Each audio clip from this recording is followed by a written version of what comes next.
पिछले चुनाव में नारा था कि जो राम को लाए हैं उन्हें आप सत्ता में लाइए।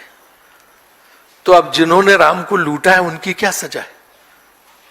उनकी जिम्मेदारी भी तो तय होनी चाहिए कि सिर्फ 8 कर्मचारियों पे डाल के, छोटे मोटे लोगों पे डाल के आप जो है इससे बच के निकलना चाहते हैं। ये मुद्दा बहुत देशव्यापी स्तर पे चल रहा है।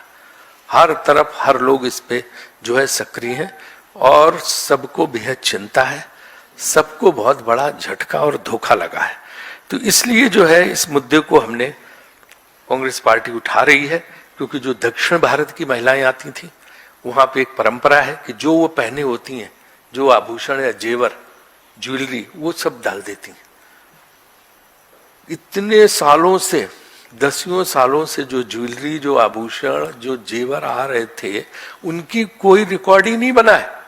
पैसे का तो फिर भी जो है वो गड्डियां चोरी होती थी और जो है मान लो 13 लाख चढ़ावा आया तो 10 लाख दिखा दिया, 3 लाख गायब हो गया, है ना। तो वो तो उसकी तो गिनती, ये जो जेवर और आभूषण और ज्वेलरी आती थी उसकी तो कोई जो है इन लोगों ने रिकॉर्ड ही नहीं बनाया। कोई रजिस्टर नहीं, कोई रिकॉर्ड नहीं, कोई रसीद नहीं, कुछ नहीं।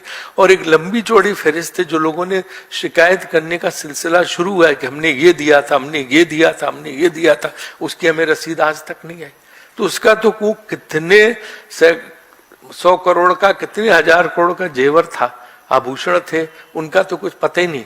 कहते भगवान राम की जो माला थी हीरे की, वो भी गायब है। तो ये तो अजीबोगरीब मामला, ऐसा तो सुना ही नहीं था।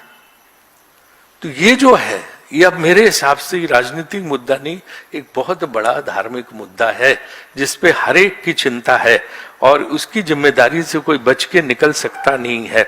इसलिए जो है ये मुद्दा हम उठा रहे हैं। और आप राम के नाम पे वोट तो ले रहे हो, अब नोट भी लेना शुरू कर दिया। ये कौन सी जो है आपने नई चीज शुरू की है? लोगों के विश्वास से धोखा, लोगों की आस्था से धोखा, लोगों की भक्ति से धोखा।